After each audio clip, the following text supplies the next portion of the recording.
예, 그러면 이번 시간에는 대물적 강제 처분에 관련된 부분들을 살펴보도록 하겠습니다. 자, 우리가 대물적 강제 처분과 관련돼 가지고는 여기 보는 것처럼 압수수색이 기본적인데 유체물에 대한 어떤 유체물에 대한 대물적 강제 처분과 관련된 부분은 형사법에 규정이 있어요. 자, 근데 이제 전자정보 그 무체물에 대한 무체물 중에서 정보에 대한 압수수색 관련돼 가지고 형사법에 106조 3항의 규정 하나 이외에는 별로 없습니다. 그러다 보니까 이 압수수색 관련된 특히나 전자정보 압수수색과 관련돼 가지고는 판례에 의해서 대부분의 법리들이 지금 구성되고 있고 판례가 어떻게 구성하고 있느냐를 여러분들이 정확히 알고 있어야 된다는 겁니다. 근데 이제 판례들을 전반적으로 다 분석을 해보니까 대충 이러한 그림으로 그릴 수 있겠다 그래가지고 제가 이제 그림을 하나 그릴 건데 그 그림에 따라 가지고 여러분들이 전정부 압수수색 일반적인 압수수색에 대한 것들을 생각해보고 그것 따라 가지고 판례를 분석해보면 될 것 같습니다. 먼저 이제 압수수색을 하기 위해서는 자 압수수색을 할 때 관련돼 가지고 너무 굵고 압수수색을 함에 있어서는 먼저 압수수색을 개시할 때 자 개시할 때 할 일이 있고 그다음에 압수수색을 종료했을 때 해야 될 일이 있다는 겁니다. 자 그럼 압수수색을 개시할 때는 뭐냐 반드시 영장을 제시해야겠죠. 압수수색 관련돼 가지고 영장을 제시합니다. 이 영장에는 이제 압수할 장소, 압수수색할 장소, 압수할 물건 이런 것들이 기재되어 있고 관련돼 가지고 영장을 제시하는 것이 원칙입니다. 자, 그럼 영장 제시에 관련돼 가지고 일반적인 유체물이라면은 영장을 제시하고 이제 압수수색을 실시하면 돼요. 근데 전자정보와 관련돼 가지고는 압수수색 영장을 제시해 가지고 전자정보를 압수할 때는 원칙과 예외가 있습니다. 자, 관련돼 가지고 원칙과 관련돼 가지고 원칙은 뭐냐? 원칙은 현장에서 선별 압수하는 것이 원칙입니다. 자, 관련돼 가지고 그럼 예외는 뭐냐? 원칙이 있다면은 관련돼 가지고 예외가 있는데 예외는 현장에서 선별 압수하기 힘들다. 그러면은 매체 반출을 할 수 있다고 하는 것이 예외예요. 그런데 이거는 규정에는 예외적으로 매체를 반출할 수 있다 하지만 실제로 예외 반출에 의해서 압수수색의 영장이 집행이 끝나는 것이나 매체를 반출해서 어두한다 수사기관 사무실에서 나중에 선별 압수를 해야 된다. 그런 의미로 여러분들이 이해해야 된다는 겁니다. 그렇기 때문에 현장에서 선별 압수 가능하다. 그러면은 현장 선별 압수 가능하지만 전자정보에 대해서는 만약에 이제 현장에서 선별 압수가 불가능한 경우에는 매체를 반출하고 수사기관 사무실로 가져와서 거기서 선별 압수를 해야 된다. 자, 그럼 관련돼 가지고 이 선별 압수할 때 관련돼 가지고 선별 압수하는 기준이 뭐냐? 선별 압수 관련된 기준을 보면 우리가 관련성이 있어야 돼요. 이 관련성이 있어야 되는데 관련성과 관련돼 가지고 우리 판례가 제시하는 것이 혐의 사실 자체 그렇기 때문에 혐의 사실 자체나 아니면 그 혐의 사실과 기본적 사실관계가 동일한 사건이거나 아니면 직접 관련돼 있는 간접 증거 그다음에 정황 증거라고 하면은 혐의 사실 관련된 관련성이 있는 겁니다. 자, 그럼 관련성이 있는지 여부에 따라 가지고 우리가 선별 합수할 때는 기본적으로 세 가지의 형태의 유형으로 나눠볼 수 있죠. 자, 그럼 이와 관련돼 가지고 기본적으로 보면은 선별 합수를 통해서 할 수 있는 건 뭐냐? 먼저 유관 정보, 관련성이 있는 거를 유관 정보로 할 수 있다는 겁니다. 자, 그랬더니 유관 정보는 뭐다? 이거는 압수할 수 있다는 거예요. 자, 그 다음에 관련돼 가지고 나온 게 뭐냐? 무관 정보, 관련성이 없는 거. 무관 정보는 기본적으로 압수할 수 없다는 겁니다. 그렇기 때문에 무관 정보는 나중에 삭제 폐기해야 돼요. 자, 근데 유관 정보나 무관 정보가 아니고 당해 사건에 관련된 관련성은 없지만 다른 사건의 어떤 그 혐의를 입증할 수 있는 증거다. 우리가 그런 것들은 별건 정보다. 라고 판단한다는 겁니다. 그렇기 때문에 관련성 여부에 따라 가지고 유관 정보이거나 무관 정보이거나 별건 증거라고 할 수 있는데 유관 정보는 선별 압수할 때 압수가 가능합니다. 그러나 무관 정보는 압수가 불가능해요. 그럼 별건 정보는 예외적으로 뭐냐? 압수를 하려면 탐색을 중단하고 별도의 영장을 얘기해야 된다. 별도의 영장을 받아야 된다. 뭐 그런 의미로 여러분들이 좀 이해해 두시면 될 것 같습니다. 자, 그러면 관련돼 가지고 이렇게 관련성이 있느냐 없느냐에 따라 유관 정보, 무관 정보, 별건 정보로 나눠서 압수를 하고 수사기관 사무실에서 선별 압수할 때도 요 원칙이 그대로 적용되는 거예요. 자, 그러면 이와 관련돼 가지고 그러면 참여권을 보장해야 되는데 참여권 보장은 어디까지 하는 거냐? 현장에서 선별 압수할 때는 참여권 보장이 여기서부터 선별 압수가 끝날 때까지 요때까지 참여권을 보장하는 겁니다. 자, 그러나 현장에서 매체 반출해 가지고 수사관 사무실에 선별 압수한다. 그럴 때는 어떡하냐? 매체 반출 시점부터 선별 압수할 때까지 이때까지 참여권이라고 하는 것을 보장해야 돼요.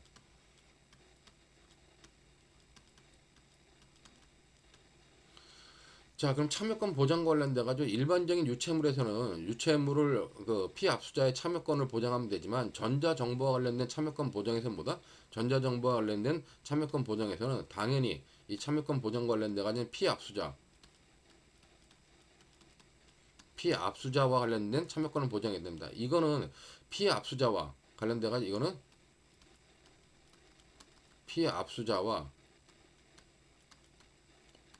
피의자가 동일한 경우에는 피압수자를 참여시켜야 된다는 겁니다. 자, 근데 이 피압수자와 피의자가 동일하지 않은 경우가 있을 수 있다는 겁니다. 그럴 때는 뭐다?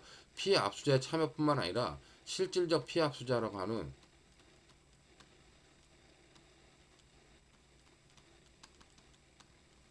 이 실질적 피압수자의 참여까지도 인정을 해야 된다. 그렇기 때문에 관련돼 가지고 이런 경우는 피압수자하고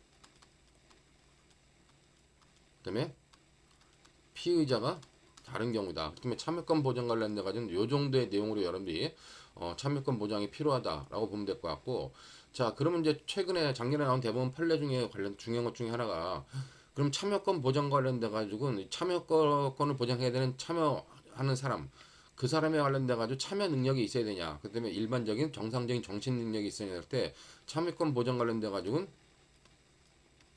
의사 능력이라고 하는 참여 능력을 필요로 한다는 겁니다. 그렇기 때문에 참여 능력이 없는 사람이 참여한 경우에 실질적으로 참여권을 보장하지 않은 것이다 라고 판단하기 때문에 참여 능력이 당연히 보장돼야 된다. 그런 의미로 여러분들이 이해해 두시면 될 것 같아요. 자, 그 다음에 관련돼 가지고 이제 압수수색이 종료하면 어떡하냐? 압수수색을 이렇게 개시해 가지고 선별 압수해 가지고 참여권 보장까지 하고 선별 압수해 가지고 유관 정보만 압수했다. 그다음에 별건 정보는 별도 영장을 받아서 압수했다. 그래가지고 압수가 끝나면 압수가 종료한 이후에는 어떡하냐? 압수조서를 작성하는 겁니다.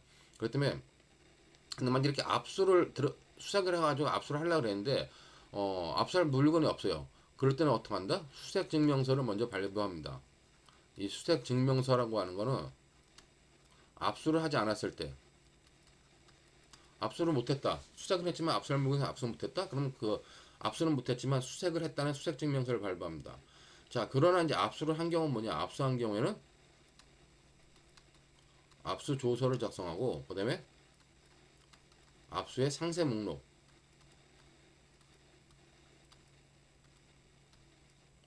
상세 목록을 교부해야 돼요. 만약에 압수조서라든가 압수의 상세 목록을 교부하지 않은 건 이거는 위법한 압수수색이 된다. 그렇게 여러분들이 보시면 될 것 같고, 그러면 이와 관련된 압수의 상세 목록을 교부하는 방법은 뭐냐? 이거는 뭐 이메일로 주든 아니면 USB에 복사해서 주든 아니면 컴퓨터 화면에 깔아놓든 여러 가지 방법으로 상세 목록을 교부할 수 있어요. 그러나 상세 목록을 교부함에도 개개 파일에 대한 모든 명세를 갖다가 정리해서 줘야지 그걸 압축 파일이라든가 이런 찌 파일로 묶어서 주는 것은 허용되지 않는다는 것이 판례 입장이라는 겁니다. 자, 그렇기 때문에 여러분들이 기본적으로 압수수색 관련돼 가지고 영장을 제시하기 압수를 시작하기 전에 영장을 제시해야 되고 그다음에 영장을 제시하고 나서 이제 관련성 있는 것만 압수하고 관련성이 없는 것은 못하고 그다음에 별건 증거는 별도 영장을 받아야 되고 그다음에 참여권을 보장해줘야 되는데 참여권 보장은 원칙적으로 선별 압수할 때까지만 예외적으로 매체 반출해서 선별 압수하면 이 선별 압수할 때까지 참여권을 보장해야 된다. 그다음에 참여권 보장 관련돼 가지고 최근에 가장 문제되고 있는 것이 실질적 피압수자의 참여가 필요하냐 관련돼 가지고 실질적 피압수자의 참여가 필요하다라고 하는 것이 판례 입장이기 때문에 그 정도 보면 될 것 같고 참여 능력까지 요구한다. 그다음에 압수 종료 후에는 이렇게 수색 증명서라든가 압수조서, 그다음에 압수 상세 목록을 교부해야 된다. 그런 의미로 여러분들이 먼저 봐두시면 될 것 같습니다. 그다음에 이제 최근 판례 중에 중요한 것 중에 하나는 만약에 이렇게 압수를 하러 전자정보를 압수하러 들어갔는데 여기 관련돼 가지고 원격지 서버에 연결돼 있다. 압수하려고 하는 것 관련돼 가지고 그럼 이 원격지 서버를 압수할 수 있냐 관련돼 가지고 이 부분은 영장에 원격지 서버에 대한 압수를 허용하는 규정이 있을 때 이것이 있을 때만 이것이 가능한 거고 만약에 이것이 없으면은 이것도 불가능하다. 그런 의미로 보면 될 것 같고 자 그다음에 관련돼 가지고 휴대전화를 압수한다 그랬을 때 정보 저장 매체를 압수한다 그랬는데 실제로 휴대전화도 정보 저장 매체의 역할을 하기 때문에 휴대전화를 압수할 수 있냐 그랬을 때 휴대전화를 압수하기 위해서는 기본적으로 뭐다? 관련돼 가지고 여기 내용에 영장에 휴대전화를 압수할 수 있다는 명시가 있을 때만 휴대전화에 대한 것이 가능하다. 이렇게 여러분들이 봐두시면 될 것 같습니다. 자, 그 다음에 이제 또 중요한 것 중에 하나가 관련돼 가지고 자, 그러면은 만약에 만약에 관련돼 가지고 다른 사건을 다른 수사팀이 수사를 해요. 근데 다른 사건을 수사하다 보니까 이미 그 전에 압수수색했던 정보 저장 매체에 자기들이 필요한 사건이 있다 그랬을 때 그 정보 저장 매체와 관련돼 압수할 때 수사기관에 남아 있는 이런 정보들 유관 정보, 무관 정보, 별건 정보 이런 것들을 압수할 수 있느냐 관련돼 가지고 다른 사건 관련돼 가지고는 자 여기서 말하는 요 유관 정보만 열람할 수 있다는 겁니다. 다른 사건을 통해 가지고 다른 사건을 수사하면서 수사기관 사무실에 남아있는 무관 정보 이거는 절대 열람이나 복사할 수 없다는 겁니다. 그렇기 때문에 다른 사건 관련돼 가지고 유관 정보는 열람할 수 있지만 그럼 무관 정보는 어떡하냐? 이 무관 정보에 대해서는 열람하고 복사도 안 된다. 왜냐면 이거는 영장에 의하지 않은 압수수색이기 때문에 이건 당연히 안 된다고 보는 거고 유관 정보가 할지라도 나중에 열람만 가능하다라고 하는 것이 판례 입장이기 때문에 그런 부분에 관련된 것도 여러분들이 보시면 될 것 같아요. 자 그럼 무관 정보는 원래 삭제해야 되는데 왜 남아있느냐 수사기관에서는 무관 정보라 할지라도 삭제하지 않고 재판이 끝날 때까지 일정 정도 보관하고 있는 그런 실무가 있습니다. 그렇기 때문에 그런 부분에 대해서 자기 수사기관 사무실에 남아있다 할지라도 그건 열람 복사도 안 된다. 그런 의미로 여러분들이 관련된 내용들 정리하시면 될 것 같습니다. 자, 그렇기 때문에 요 정도의 내용으로 여러분들이 관련된 내용 등을 정리하면은 아마 압수수색과 관련된 모든 판례의 내용은 여기서 거의 뭐 끝나지 않을까라고 판단이 됩니다.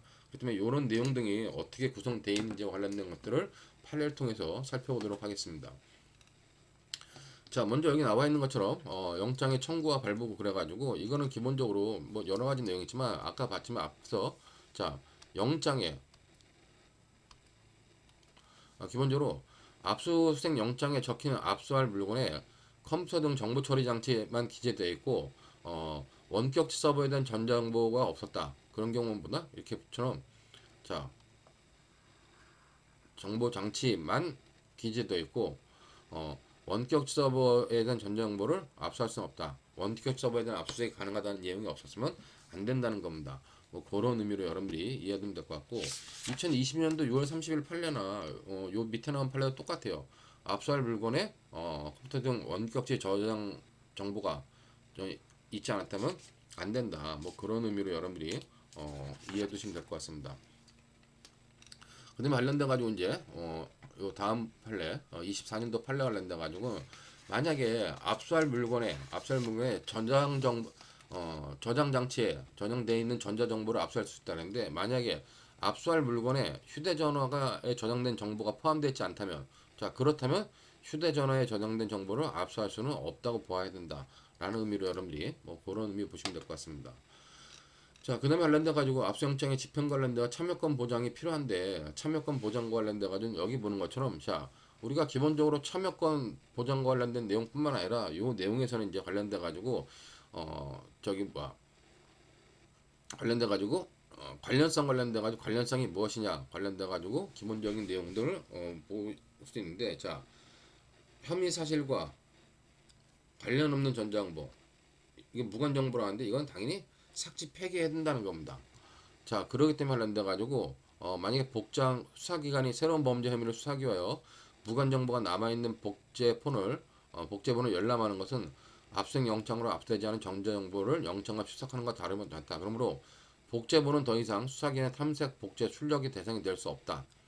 그렇다면 수사기관은 새로운 범죄 혐의의 수사를 위하여 필요한 경우에도 기존 압수수색 과정에 출력하여 복제한 유관 정보의 결과물을 열람할 수 있을 뿐이다. 라고 하는 의미로 여러분들이 이해해 두시면 될 것 같습니다. 그래서 관련돼 가지고 핵심 사항 같은 경우 그런 것들을 보시면 됐고, 그다음에 관련돼 가지고 참여권 보장 관련돼 가지고 요건 이제 참여권 보장 관련돼 가지고 나온 건데, 참여권 보장 관련돼 가지고는 여기 보는 것처럼 피의자 등의 참여권이 형해되지 않도록 통지 의무의 예로 규정한 피의자 등이 참여하지 아니한다는 의사를 명시한 때 또는 급속을 유효한 때라고 하는 사유는 엄격하게 해석해야 된다라는 의미로 여러분들이 받으시면 될 것 같습니다. 그다음에 이제 참여권 아까 보장하는 거는 선별 압수가 끝날 때까지 참여권 보장해야 된다는데, 그러면 참여자와 관련돼가 참여자의 어떤 능력이 필요하냐 관련돼 가지고 24년 10월에 선고된 판례와 관련돼 가지고 참여 능력이 당연히 필요하다라고 보는 겁니다. 그렇기 때문에 관련돼 가지고 참여 능력이 필요하다라고 보면 될 것 같아요. 그렇기 때문에 관련돼 가지고 요 밑에 내용 잠깐 보시면은 여기 보는 것처럼, 자, 형사소송법에 따라 압수수색 영장의 집행에 참여하는 주거주 또는 이웃 등은 최소한 압수수색 절차의 의미를 이해할 수 있는 정도 능력, 참여 능력을 갖추고 있어야 된다.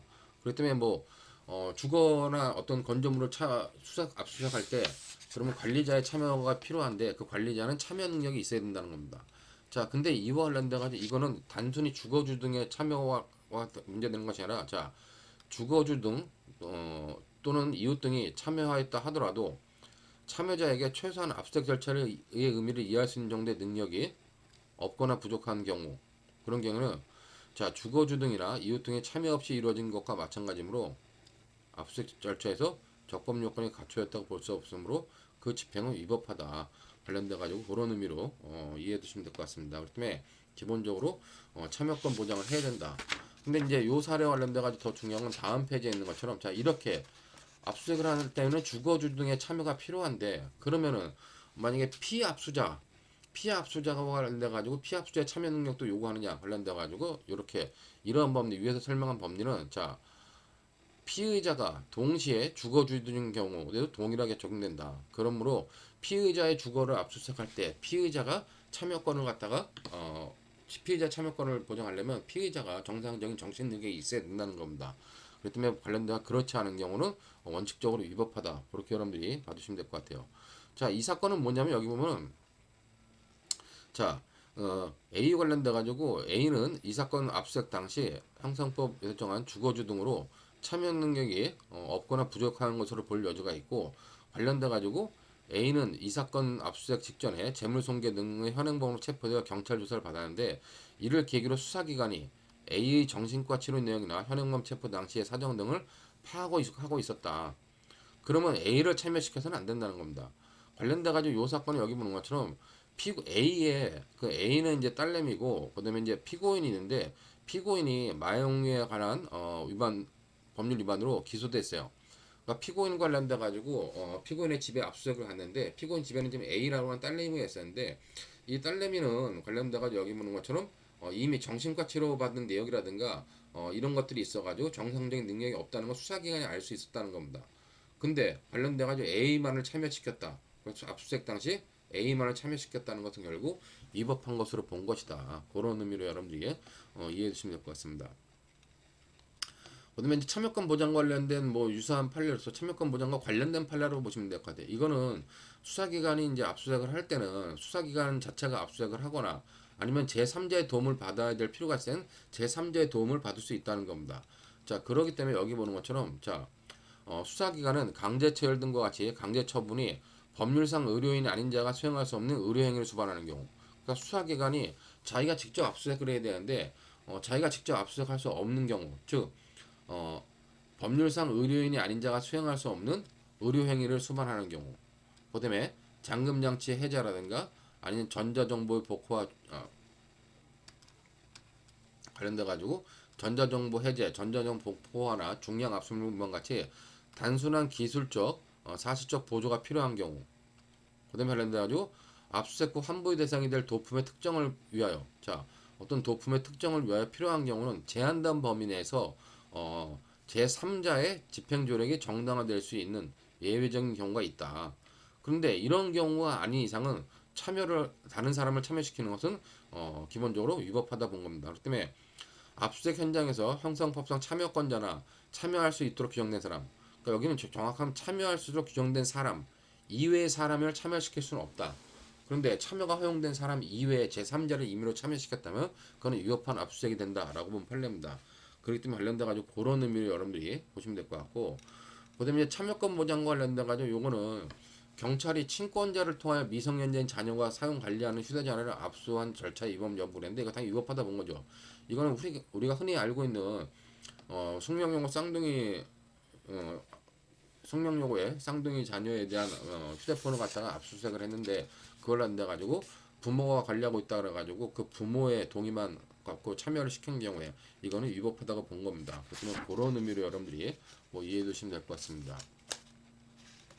자, 관련돼 가지고 그러고 피압수자인 피의자에게 피해 압수자인 피의자의 변호인에게 휴대전화 외 전자정보 휴대전화의 전자정보 압수수색 과정에 참여할 기회를 보장하지 않은 거 이 법이냐 관련돼 가지고 여러분들이 요 판례는 25년도 올해 이제 4월에 나왔던 판례인데 이건 되게 중요한 판례 중에 하나가, 자, 변호인이 압수수색에 참여하는 변호인의 참여권은 뭐다?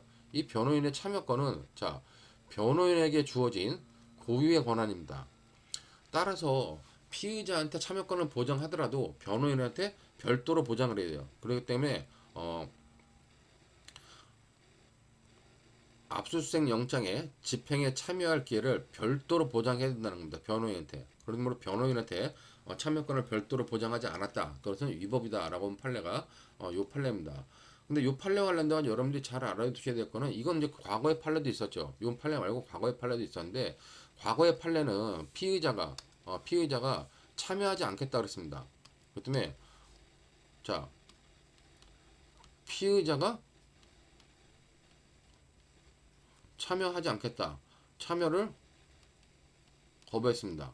자, 근데 이에 대해서 변호인이 있는데, 변호인에 대해서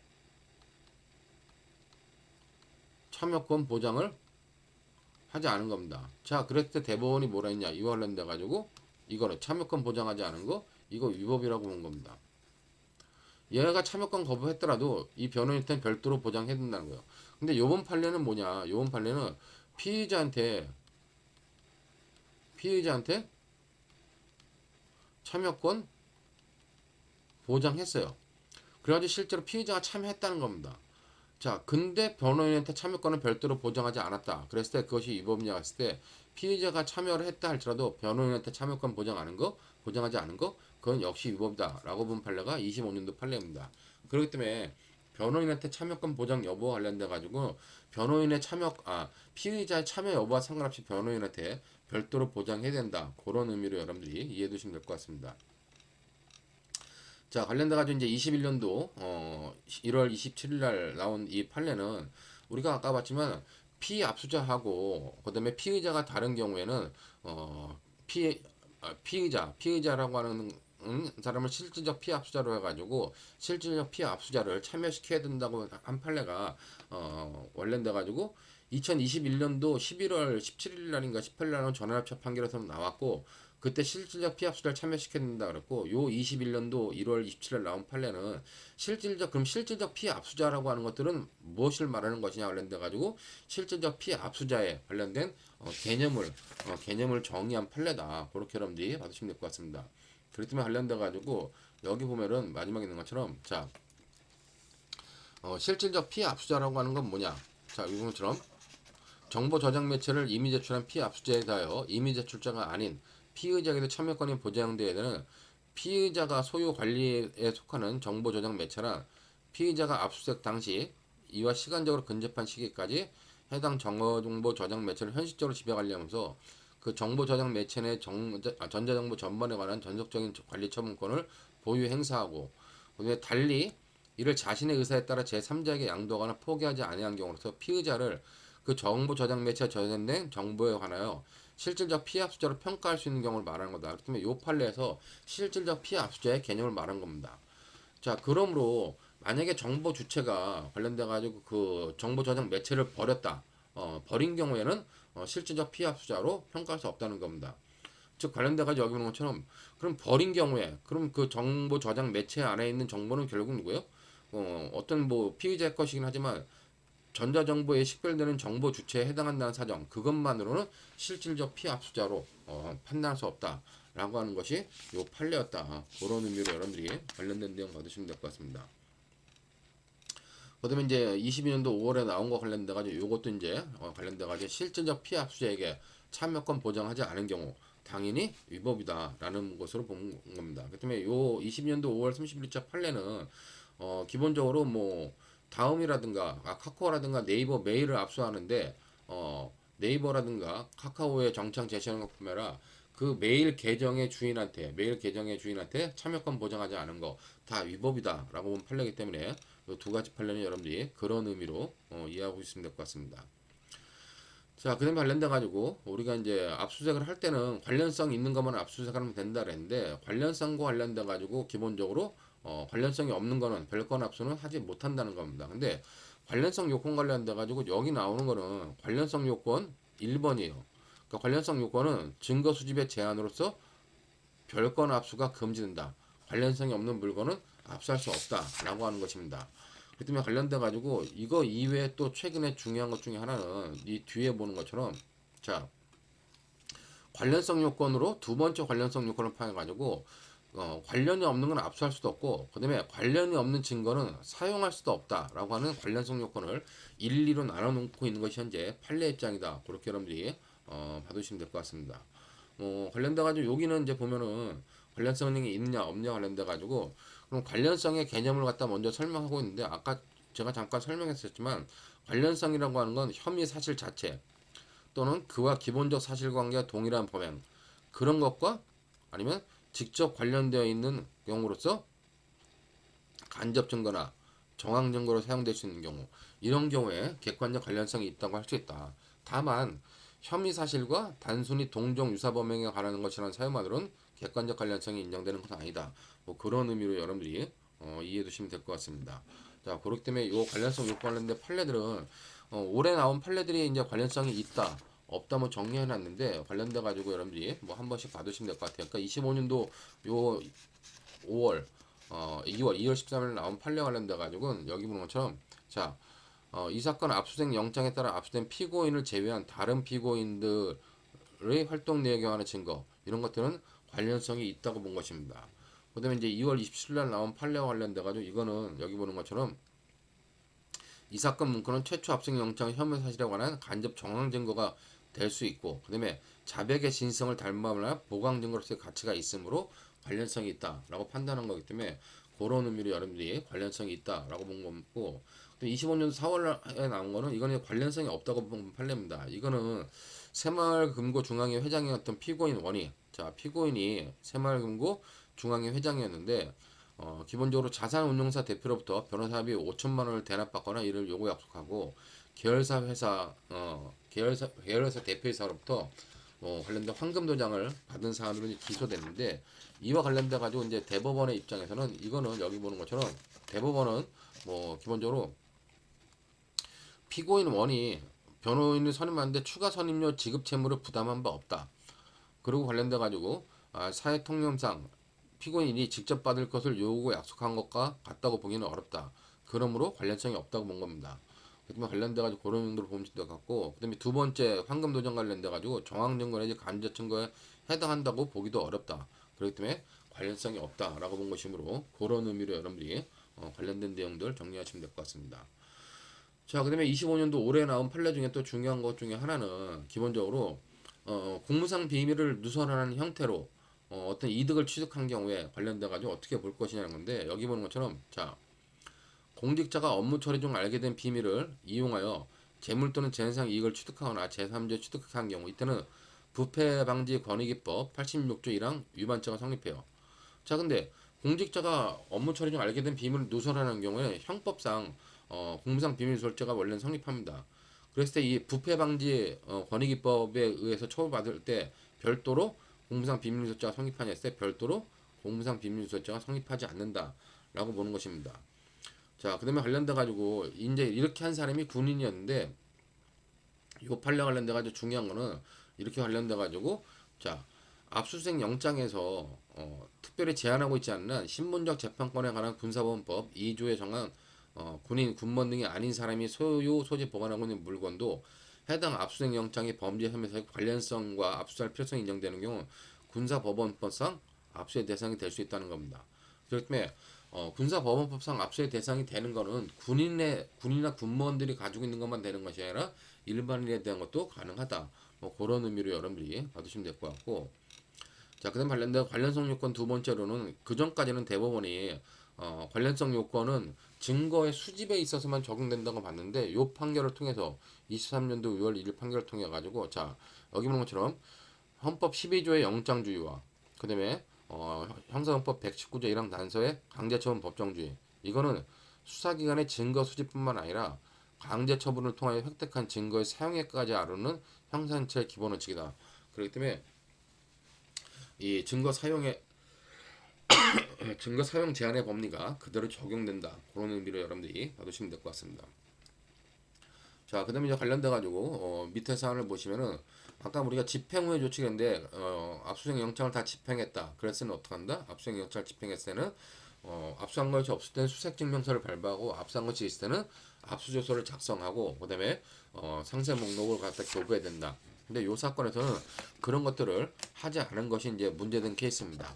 그렇기 때문에 관련된 가지고 뭐 쭉 읽어보시면 되겠지만 마지막에 보듯이 자, 피고인은 위 메모리 카드 압수 집행 과정에서 절차 참여를 보장받아야 하는 사람에 해당한다고 단정할 수 없거나 압수 집행 과정에서 피고인에 대한 절차 참여를 보장한 취지가 실질적으로 침해됐다고 보기 어려워 압수가 위법하다고 볼 수 없다.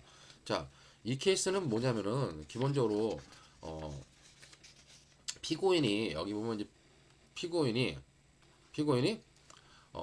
샌디스크라고 하는 어떤 상표를 위반한 가짜 문양의 어떤 뭐 저장 매체를 갖다가 중국에 수출하려다 걸린 사건입니다. 자, 그래서 이제 피고인에 관련돼 가지고 압수수색 영장을 하려니까 피고인 자체가 자기는 그 보세 창고에 있는 물건에 대한 뭐 소유자가 아니다. 그래가지고 관련된 수사기관은 보세 창고 관련돼 가지고 보세구역에 있는 창고 관리자를 대상으로 해서 압수수색을 집행한 겁니다. 그러면 관련된 이 피고인한테 뭐 참여권을 보장해야 되냐? 참여권 보장할 필요가 없다는 겁니다. 뭐 그런 의미로 여러분들이 관련된 내용들 보시면 될 것 같고, 그다음에 관련돼 가지고 24년도에 나온 이 결정은 중요한 건데, 자, 관련돼 가지고 압수를 종료하면 압수 목록이라든가 목록이라든가 압수 조서는 바로 현장에서 해야 된다는 겁니다. 그렇기 때문에 기본적으로 여기 보듯이 압수를 한겨 압수 경위를 기재한 압수 조서와 압수물의 특징을 구체적으로 기재한 압수 목록을 작성하고 압수 목록은 교부해줘야 돼요. 자, 근데 관련돼 가지고 이렇게 압수 목록을 교부하는 거는 압수 직후 현장에서 바로 작성하여 교부하는 것이 원칙이다. 자, 이런 거는 영장의 압수뿐만 아니라 이미 제출했다는 압수의 경우에도 그대로 적용된다는 겁니다. 그렇기 때문에 관련돼 가지고 범죄 혐의를 전제로 한 수사 목적이나 압수의 효력은 영장에 의한 압수와 동일하므로 헌법상 기본권에 관한 수사의 기부당한 침해로부터 신속한 권리 구제를 받을 수 있도록 수사기관은 영장의 압수와 마찬가지로 객관적이고 구체적인 압수 목록을 신속하게 작성하는 경우 의무를 부담한다는 겁니다. 어서 압수 목록은 압수한 현장에서 즉시 교부해야 되는 것이 원칙이라는 겁니다. 그러면 예외는 없을 수 있냐? 예외도 있을 수 있다는 거예요. 자, 그럼 예외는 어떤 경우에 해당하냐? 예외적으로 현장에서 압수 목록을 교부하지 않을 수 있다는 것이 영장에 명시되어 있고 어떤 특수한 사정이 실제로 존재하는 경우, 그런 경우에는 예외적으로 현장에서 압수 목록을 교부 안 할 수 있다는 겁니다. 근데 여기 보는 것처럼 영장에 의한 압수 및 그 대상물에 대한 확인 조치가 끝나면 그것으로 압수 절차는 종료되는 것이다. 그렇기 때문에 압수 절차가 동되면 현장에서 해야 되는데 압수물과의 여기처럼 압수물과 혐의 사실과의 관련성 여부 및 여부에 관한 평가, 또 그에 필요한 추가 수사는 뭐다? 압수 종료 이후의 사정에 불과하므로 이것들을 이유로 압수물로 교부를 해태한 거, 그거는 위법이라 본 판례입니다. 뭐 그런 의미로 여러분들이 봐두시면 될 것 같아요. 그다음에 관련돼 가지고 여기 보는 것처럼 기본적으로 전자정보 압수수색인데 앞에서 본 압수수색과 계속 연결시켜 보면은 당연히 참여권 보장을 해야 된다는 겁니다. 근데 관련돼 가지고 참여권 보장 관련돼 가지고 어디까지 참여권 보장을 해야 되냐와 관련돼 가지고 여기 보는 요 판례는 자, 어, 카메라의 기능과 정보 저장 매체의 기능을 함께 갖춘 스마트폰 등을 이용한 불법 촬영 범죄, 이런 범죄 관련돼 가지고 어떻게 한다? 이런 범죄 같은 경우는 그 안에 저장된 같은 유형의 전자정보에서 그와 관련한 유력한 간접 증거나 정황 증거가 발견될 가능성이 높다는 점에서 이러한 간접 증거나 정황 증거는 혐의 사실과 구체적 개별적 연관관계를 인정할 수 있다. 즉 관련돼 가지고 성폭법 위반 관련된 카메라 등을 사용한 불법 촬영죄와 관련돼 가지고는 거기에 저장돼 있는 다른 사람을 찍은 사진 같은 경우는 전부 다 혐의 사실과 구체적 개별적 연관관계를 인정할 수 있다는 겁니다.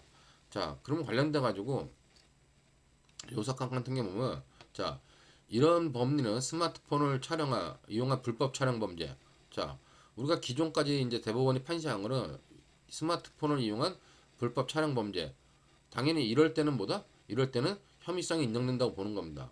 그렇기 때문에 관련돼 가지고 그 스마트폰을 이용해 가지고 다른 사람을 불법적으로 촬영했을 때 다른 사람 이외에 또 다른 사람들을 촬영한 사진 등은 다 혐의성이 관련성이 있다라고 판단한 거예요. 근데 이거는 불법 촬영 범죄뿐만 아니라 자, 혐의 사실이 디지털 성범죄 예컨대 청소년 성보법 25조 1항 위반인 경우 그런 경우도 똑같이 적용돼야 된다. 그렇기 때문에 이런 경우는 이거는 이제 성착 착취물을 촬영한 경우인데 이런 경우도 같이 적용돼야 된다라고 본 판례이기 때문에 그런 판례 의미와 관련돼 가지고 여러분들이 판단해 주시면 될 것 같습니다. 그렇기 때문에 요것들은 보면 이 사건 압수수색 영장 기재 혐의 사실과 그 집행으로 취득한 이 사건 각 전자정보 사용 관련성을 인정할 수 있어 수사기관이 이 사건 각 전자정보를 압수한 것은 적법하다라고 봐가지고 원심을 파기한 경우입니다. 자, 그 다음에 관련돼서 아까 봤지만 무관정보는 어떻게 된다? 무관정보는 삭제 폐기해야 된다 그랬습니다.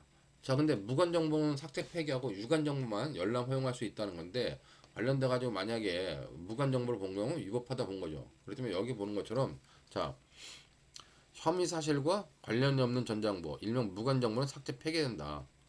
근데 수사기관이 새로운 범죄 혐의를 수사하기 위해 무관정보가 남아있는 복제본을 열람하는 것 이것은 당연히 압수되지 않은 전자정보를 영장 없이 압수수색하는 것이기 때문에 위법이다라고 봅니다. 따라서 복제본은 더 이상 수사기관 탐색 복제 출력 대상이 될 수 없다. 자, 수사기관은 새로운 범죄 혐의를 수사하는 경우에 필요한 경우도 유관 정보를 출력하거나 복제한 압수물의 결과물을 열람할 수 있을 뿐이다. 그렇기 때문에 관련돼 가지고 그런 판례 의미로 계속 봐두시면 될 것 같습니다.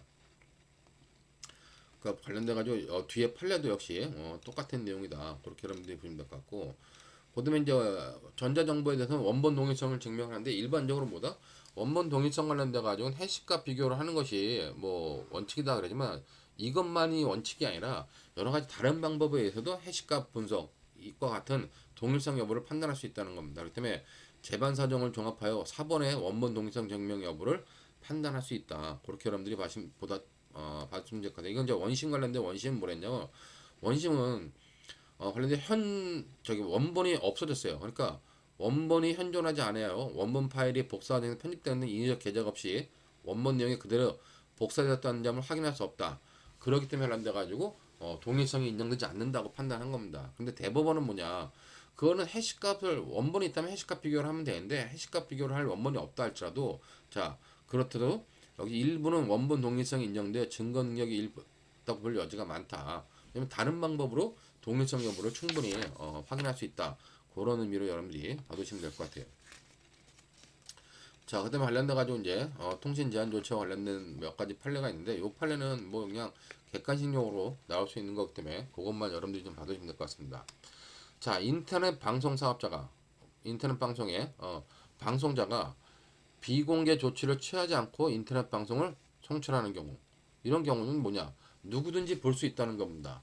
그렇기 때문에 이렇게 누구든지 볼 수 있을 때는 관련돼 가지고 누구든지 보고 녹음하는 건 그건 통신비밀보호법에서 정한 감청에 해당하지 않는다는 거예요. 자, 그러므로 이러한 시청자가 방송 내용을 지득 체록하는 것은 통비법에서 정한 감청에 해당하지 않는다.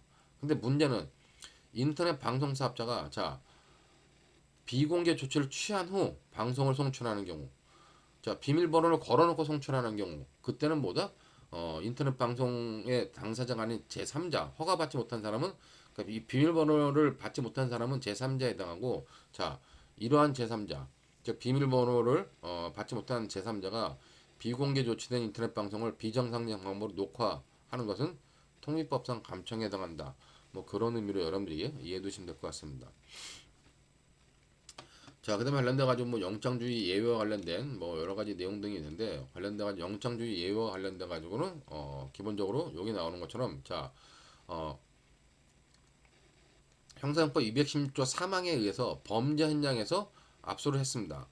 자, 근데 범죄 현장에서 압수를 했는데 그것이 이제 좀 문제가 되니까 다시 이제 반환을 해가지고 임의 제출 받은 경우 관련돼 가지고 다시 압수한 경우 관련돼 가지고 어떻게 될 것이냐는 문제가 요 문제다. 그러면 관련돼 가지고 216조 관련돼 가지고 보면은 여기 보면 처럼, 자, 압수행정 그 형사법 216조 3항에 대해서 압수를 했으면 영장 없이 압수했는데 그것을 계속 압수할 필요가 있으면 어떠냐?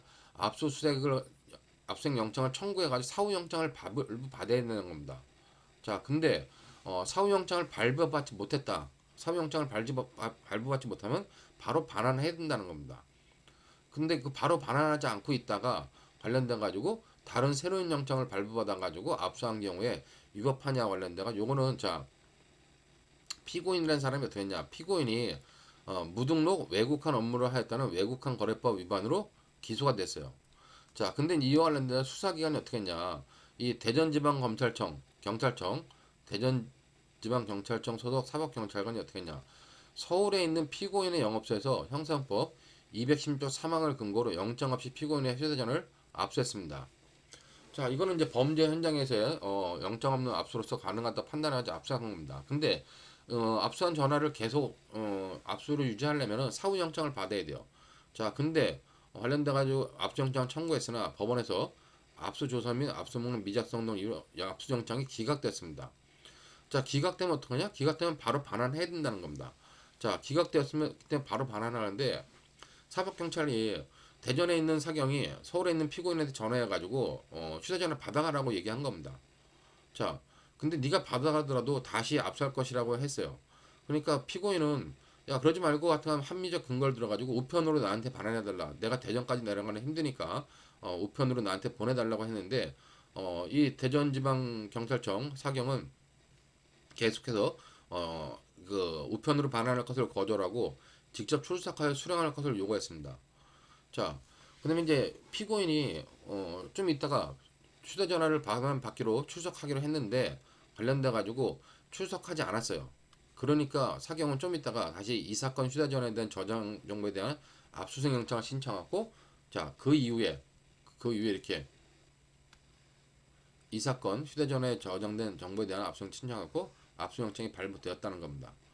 자, 그다음에 관련돼 가지고 그러면 관련돼 가지고 수사기관 입장에서는 얘한테 돌려주고 나서 압수영장을 집행해야 되는데 얘가 받으러 오지 않으니까, 피의자가 받으러 오지 않으니까 이 사경이 어떻게 했냐? 사경이, 자, 서울 이제 압수영장이 발부되고 나서 실제로 그 압수영장 유효기간 만료가 언제냐? 2020년 10월 20일로 만료가 되는 겁니다. 그러니까 19일 날 서울에 있는 피고인을 방문하여 피고인에게 휴대전화를 건네주고 곧바로 영장을 집행하여 휴대전화를 반출하였고, 검사는 여기서 이제 관련된 정보를 가지고 증거를 제출했다. 자, 관련돼 가지고 이것이 위법이냐? 관련돼 가지고 원심은 관련돼 가지고 이거는 원심은 적법 절차를 지키지 않았고 사후 영장이 집행됐음에도 즉시 반환하지 아니하고 있다가 영장을 발부다 휴대전화를 반환하는 외관을 만들어 다시 압수한 것, 이건 적법 절차 원칙이나 영장주의를 참탈한 것으로 허용될 수 없다라고 판단하고 대법원도 그대로 인정한 사안입니다. 그런 의미로 여러분들이 요 관련된 내용 등을 정리해 두시면 될 것 같아요. 그 다음에 관련돼 가지고 제일 중요한 것 중에 하나가 바로 이제 유류물에 대한 압수가 가능하냐 관련돼 가지고 그전까지 우리의 형사소송법 관련된 뭐 판례들은 대부분 다 이미 제출물에 관련된 부분이었습니다. 근데 유류물에 관련된 것들은 처음 나왔어요. 자, 그럼 관련된 유류물은 사전 영장 없이 할 수 있느냐? 사전 영장 없이 할 수 있다는 게 형사소송법 218조의 규정이죠. 그렇다면 사전 영장, 사후 영장 관련돼 가지고 영장이 필요 없다. 이거는 형사소송법 200 18조에 따라 가지고 사전영장, 사후영장도 필요 없다는 겁니다. 근데 이제 임의제출물 같은 경우는 뭐냐? 임의제출물 같은 경우는 우리가 2021년도 11월 18일 날인가 17일 날 나온 전환합체 판결에서 뭐요? 임의제출물 압수에도 일반적인 전자정보의 압수수색에 관련된 법리가 그대로 적용된다 그랬어요. 근데 요 판례에서 이제 관련돼 가지고 2024년도 작년 7월 뭐 25일 날 선고된 이 판례에서는 유리물인 경우는 뭐냐? 유리물인 경우는 주인을 상정할 수 없기 때문에 어떤 물건으로 벌어진 건지도 모르기 때문에 참여권 보장을 할 필요도 없고 관련성도 요건이 제한되지 않는다라고 판단을 한 겁니다. 그렇다면 요 판례 2024년도 7월 25일에 선고된 이 판례는 유류물과 관련된 우리나라의 최초의 판례고 이 유류물과 관련된 가지고 뭐다? 법조문에 의해서 사전 사후영장 필요 없고 그다음에 임의제출물과 같이 이렇게 뭐 제한성 관련성 요건이라든가 참여권 보장을 지켜야 되냐 그것도 지킬 필요가 없다라고 하는 판례이기 때문에 그런 판례 입장에 따라 여러분들이 관련된 것들을 봐두시면 될 것 같습니다.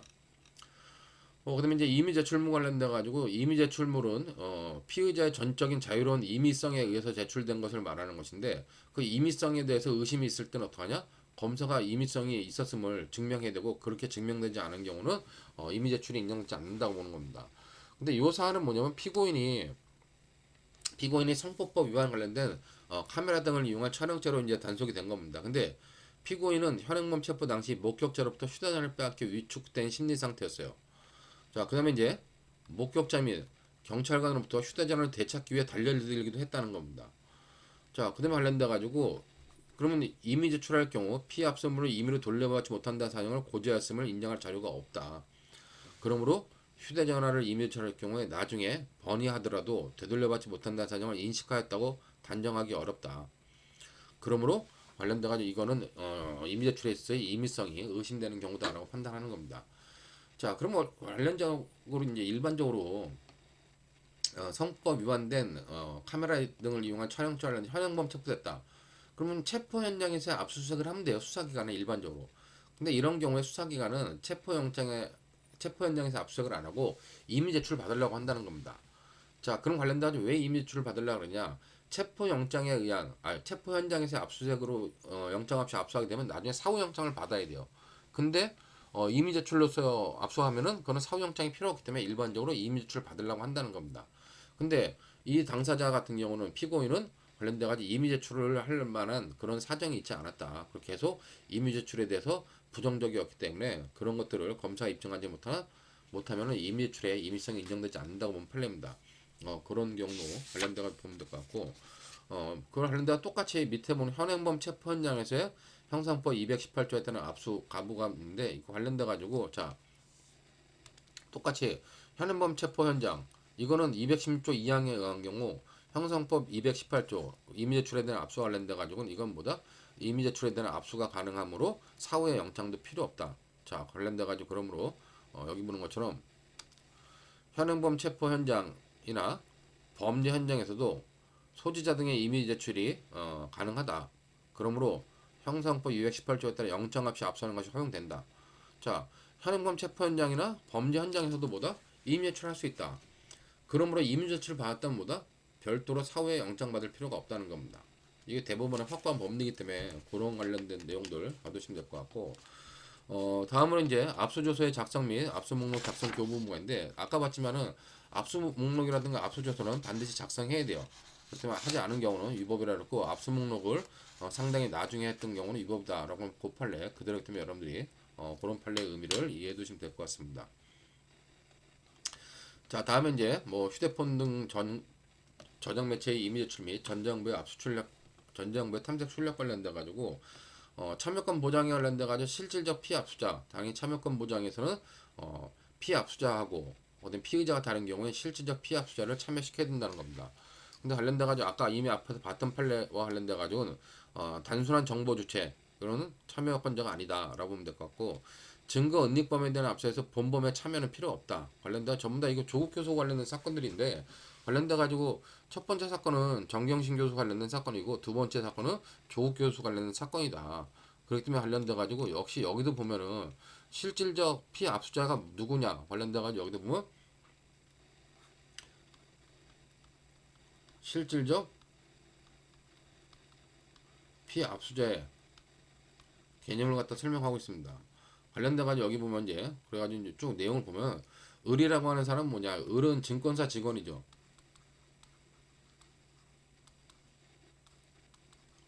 증권사 직원이고 관련돼 가지고 이제 이 갑이라고 하는 사람은 이제 뭐 여러분들이 알고 있는 뭐 그분인데 관련돼 가지고 이 갑이라는 사람이 결국 정보 저장 매체에 대한 전속적인 관리 권한을 포기했다는 겁니다. 왜냐면은 전속적인 지배 관리 권한을 포기했다는 거는 갑이 을한테 그 노트북을 갖다 폐기하라고 했기 때문에 폐기한 것으로 이미 폐기하라고 지시한 것으로 전속적 관리 권한을 포기했기 때문에 뭐 이 을이 가지고 있는 휴대전 저기 노트북과 관련돼 가지고 이 갑의 참여권을 보장할 필요가 없다. 뭐 그런 의미로 여러분들이 뭐 봐두시면 될 것 같습니다. 자, 그점 관련돼 가지고 2003년도에 나온 이 판결을 관련돼 가지고 보면은 뭐 정보 저장 매체에 대한 관련 전속적 관리 권한을 가지고 있는 사람만을 실질적 참여자를 볼 수 있지 전속적 관리 권한이 없는 경우는 안 된다. 그런 부분으로 여러분들이 받으시면 될 것 같습니다. 자, 그 다음에 이제 관련돼 가지고 여러분들이 제가 이제 앞에 설명한 판례의 일반적인 내용을 설명할 때 설명하지 않았던 부분인데 요 24년도 12월 24일에 선고된 요 판례는 굉장히 중요한 판례다. 그렇게 말했는데 요 판례는 언제든지 시험 문제 나올 수 있는 판례다. 그렇게 여러분들이 봐두시면 될 것 같습니다. 왜냐면 요 판례와 관련돼 가지고 중요한 거는 뭐냐? 요 판례는 자, 전자 정보가 저장되어 있는 그 피의자의 어떤 그 저장 매체에서 피해자가 자기의 USB에다가 피의자의 어떤 그 저장 정보에 그러니까 이거 그림으로 그리면은 자, 피의자의 저장 매체가 있어요. 그러니까 피의자는 관련돼 가지고 뭐 다른 사람들을 불법 촬영한 겁니다. 근데 여기에 피해자의 USB에다가 여기의 내용을 이렇게 선별 압수한 겁니다. 선별해서 압수하기 때문에 선별해서 복제했어요. 그리고 피해자가 요걸 갖다가 수사기관에 이미 제출했을 때, 이 피의자의 참여권은 보장해야 되냐 하는데 가지고 이미 제출하는 피해자를 참여시킨 것은 뭐 참여시켰는데 이 피의자를 참여시키지 않은 겁니다. 그래서 대법원이 뭐라 하냐? 이 피의자 관련돼 가지고 참여시킬 필요 없다라고 보면 판례요. 그래서 관련돼 가지고 여러분들이 관련돼 여기 보면 자 원본 전 여기 보는 것처럼 원본 전자정보 이미 제출이 충분히 가능함에도 오직 원본 전자정보 관리 처분권자의 참여를 배제할 목적으로 원본 전자정보 대신 복제 전자정보를 이미 제출하는 경우 등과 같이 복제 전자정보를 이미 제출하는 사람에게만 참여권의 기회를 부여하는 것이 현저히 부당하다는 등의 특별한 사정이 없다. 즉 관련돼 가지고 뭐다? 기본적으로 자 이렇게 요런 특별한 사정이 없으면 어떡한다? 그런 특별한 사정이 없으면은 정보의 동일성을 들어 복제 전자정보 이미 제출자 외에 원본 전자정보의 관리 처분권자를 실질적 피합수로 평가하고 그에게 참여권을 보장해야 될 것은 아니라는 겁니다. 그렇기 때문에 이 사안 같은 경우는 자, 아동 청소년 음란물 및 성적 욕망 및 수치심을 유발할 수 있는 피해자들의 신체 부위를 피해자들의 동의 없이 촬영한 사진과 동영상을 소지했던 사실로 공소된 피고인. 자, 피고인 소유의 USB가 뭐예요? 피고인 소유의 USB가 있는데 여기에 피해자들의 어떤 그 사진들이 담겨 있다는 겁니다. 근데 그런 것들을 피해자들이 임의로 선별 복제한 다음 그 복제한 전자정보를 피해자들이 소유 관리하는 USB에 저장하여 경찰에 임의 제출했다. 그랬을 때 피고인의 참여를 보장해야 되냐? 피고인의 참여를 보장할 필요가 없다.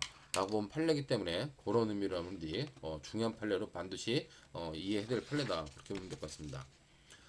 다음으로 이제 임제출과 압수수색의 관련성 여부인데 뭐 관련돼 가지고 뭐 관련성이 있는지 여부를 판단하는 건데 요거는 여러분들이 뭐 한번 읽어보시면 될 것 같고 다만 제가 이제 요거 책을 만들면서 관련돼 가지고 여기 이제 요 판례는 혐의 기준서를 취하고 있다는데 이게 뒤바뀌었죠.